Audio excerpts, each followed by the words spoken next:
Hey guys, it's me, Buster Green, and this just got coaxed out of me. This is my quick review of The Matrix Resurrections, a movie I strangely thoroughly enjoyed. Now, I'm gonna get ballsy and just say that I think this is actually the best Matrix sequel.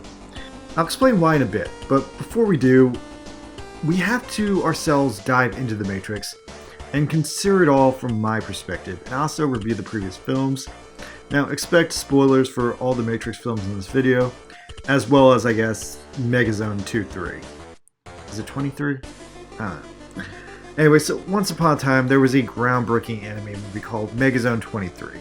It presented this idea that the world we live in is a massive spaceship that tricks its inhabitants who work inside it that it's always 1985, and this loser who worked at McDonald's found out the truth. He became the pilot of the transformable motorcycle robot Garland, and found out that the pop star Eve, the most famous beloved pop star in the world, was a computer simulation created to hypnotize and pacify the masses through pop culture and stupid shit. And of course, no one had ever met her because she was famous. Megazone 23 is the first Matrix movie, or at the very least it's the inspiration for the first Matrix movie, because in the 90s, a series of weeb directors got filthy rich by simply adapting and filming anime in live action, and changing it enough significantly that they didn't get sued. The Wachowskis were the biggest to sprung up, but they weren't the first, and, they did something amazing by deconstructing Megazone 23 into the Matrix. You also had Max Landis rewriting Akira into Chronicle, and Darren Aronofsky tied himself so closely to the works of Satoshi Kon that he just hasn't been the same since Satoshi Kon died a few years back. I'm honestly surprised he hasn't just cracked and tried to legitimately remake Paranoia Agent at this point, but I don't want to talk about him today. The first Matrix took a lot from Megazone's fake reality basis. It fully tied it back into its original conceptual source of Plato's philosophy of the cave, while also adding in the basic Christ figure savior mythology that is very common in shonen anime. Only in the case of The Matrix, and especially by the third movie, they had managed to reorganize it all back to its roots, which is also Christianity. The Matrix is a really weird series. I ironically associate with me wanting to get into acting as a kid. Anytime I made a major accomplishment in my life relating to acting, it seemingly tied into around the time that a major Matrix movie came out. Now, unfortunately, the first Matrix movie got too huge. It became too huge to fail. And the next thing you know, there had to be a trilogy because it's a sci-fi movie. Trilogies were all the rage at the time. You had Star Wars, you had Lord of the Rings.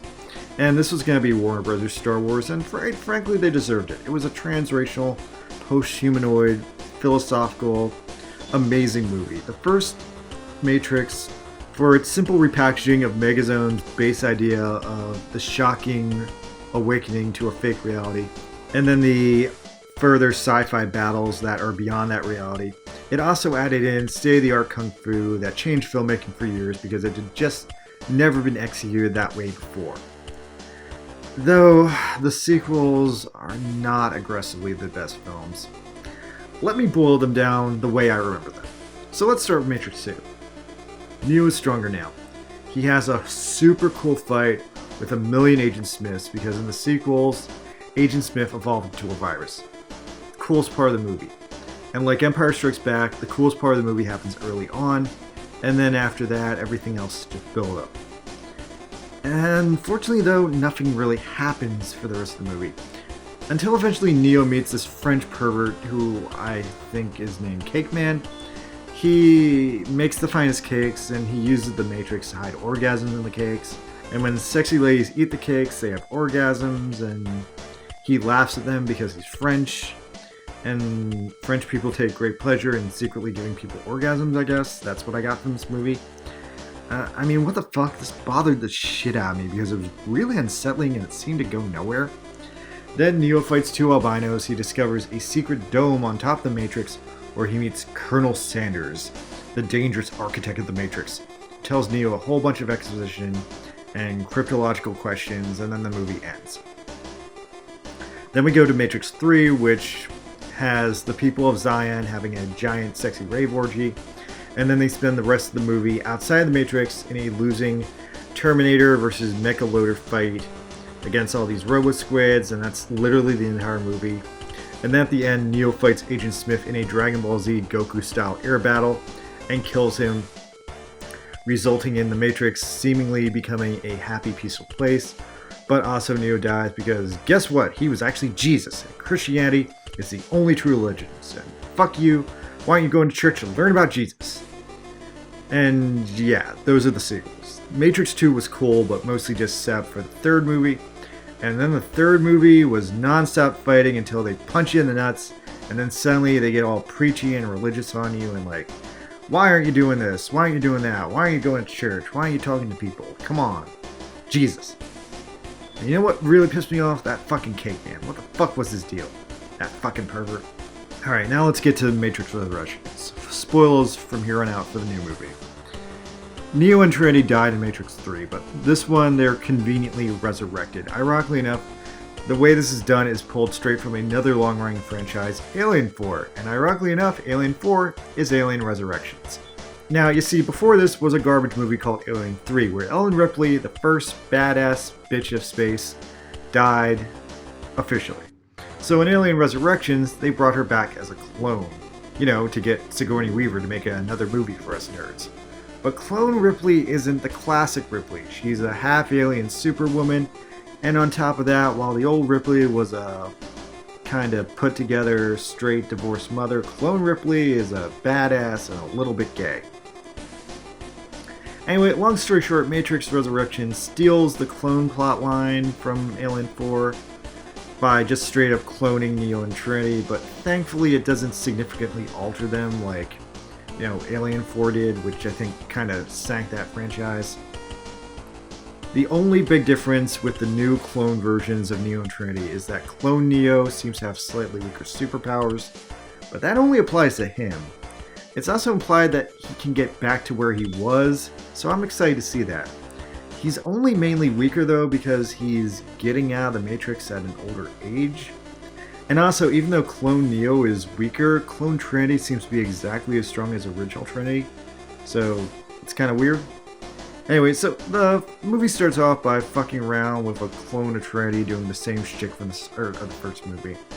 And this is actually the backstory for the new Morpheus, who is a new, younger, sexier computer clone of the old Morpheus.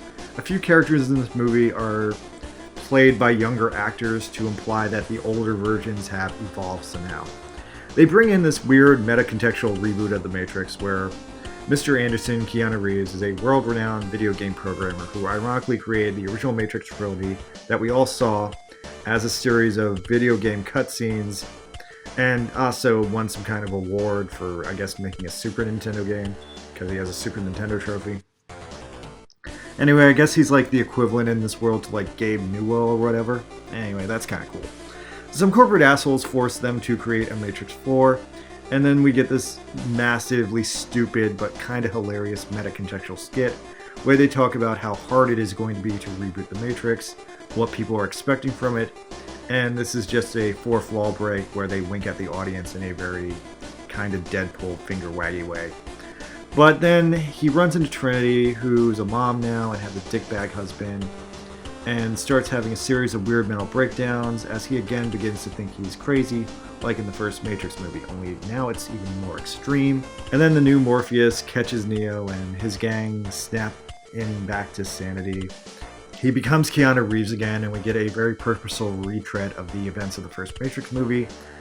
But it wasn't done sinisterly like The Force Awakens, and it wasn't done semi-half-assedly like the second half of Ghostbusters Afterlife. It was in a very good way that served the plot and didn't waste a ton of time.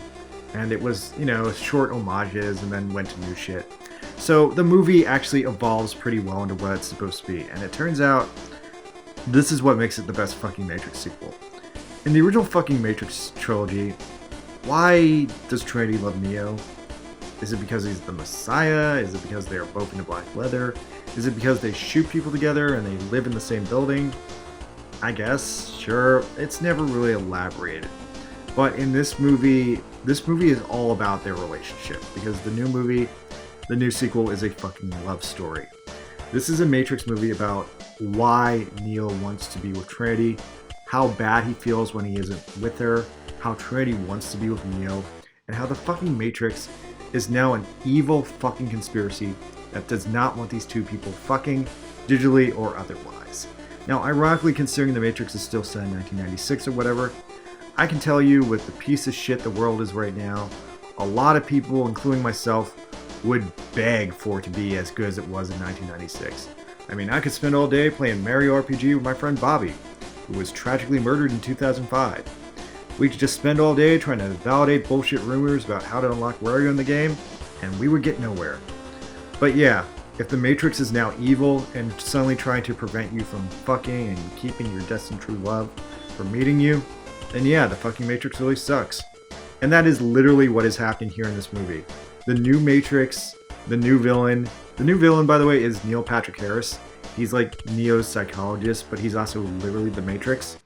And he can't let Neo and Trinity's clones hook up, or they'll get together and start wrecking shit. He has cool glasses, by the way, but he throws them away later. But I thought they looked really good visually. Anyway, I'm not gonna summarize the whole movie, but needlessly say, they hook up, and then they start wrecking shit. And the movie's fucking good. Oh, and you know what happens? The best fucking payoff in this movie? Fucking Cake Pervert comes back. And he's just a crazy person now. I mean, he was always a crazy person, but now he's homeless too. And they just kind of ignore him, but he goes on this like drunken French rant about how Neo ruined everything and took away his ability to make orgasm cakes to prank people or whatever. But yeah, otherwise, this movie is The Matrix as a love story, and I loved it.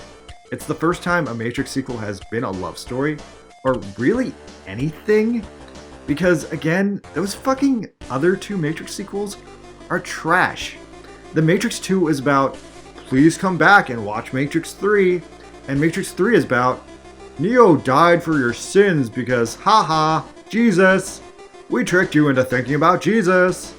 Better think about Jesus. But this movie actually feels like it was something. It was actually trying to say something, and that's the first time I've seen that since the first Matrix movie. And that's why it's the only good Matrix sequel, because when are you going to get a fucking $1 million movie on this like fucking kind of scale that is actually trying to say something? There are no good Matrix sequels, but at least this one was trying to say something. I mean, unless you count the fucking Animatrix. Animatrix is a fucking miracle. That's a great fucking movie. Although, is it a movie? It was direct to video. Anyway, final review cards. Matrix Resurrections. 8 out of 10. Pros. I enjoyed the meta moments. They were few, but they were funny. And it rehashes the beats from the first movie without fully redoing them, which I think a lot of other reboots that have come out with have overdone. I really enjoyed the mix of old and new actors. The younger reboot actors carried the spirits of their originals, but including, you know, the old Neo and Trinity also like kept the continuity and kept it like fresh in a really satisfying way.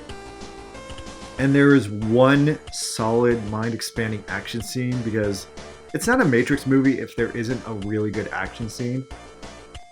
Like, as much as I shitted on the two sequels in this video, let's face it, the Agent Smith fight in Matrix 2 was amazing. And the Agent Smith fight in Matrix 3 is a rerun of Dragon Ball Z, but at least they made it.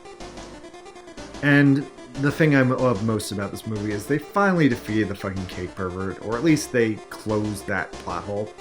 That really has annoyed me my entire life. So, thank you. I'm glad that's over. Now, cons, the movie is like an hour too long. It's just because people, I swear to God, since fucking like Wonder Woman 2, people just don't try to edit down movies anymore. It's just like a side effect of the pandemic. Like, movies for theaters need to be short, but movies for streaming can be as long as fuck. So now movies are seemingly longer because streaming is being emphasized. But yeah, there's like straight up an hour they could have just pulled from this movie and it would have been a much better movie. And I also think they needed one really good bullet time moment. Now, there is kind of one really good bullet time moment, but it's done by the bad guy and not Neo, and I feel like Neo needed one. There's nothing really on par with like the spin around shot from the first movie that like literally like changed cinema.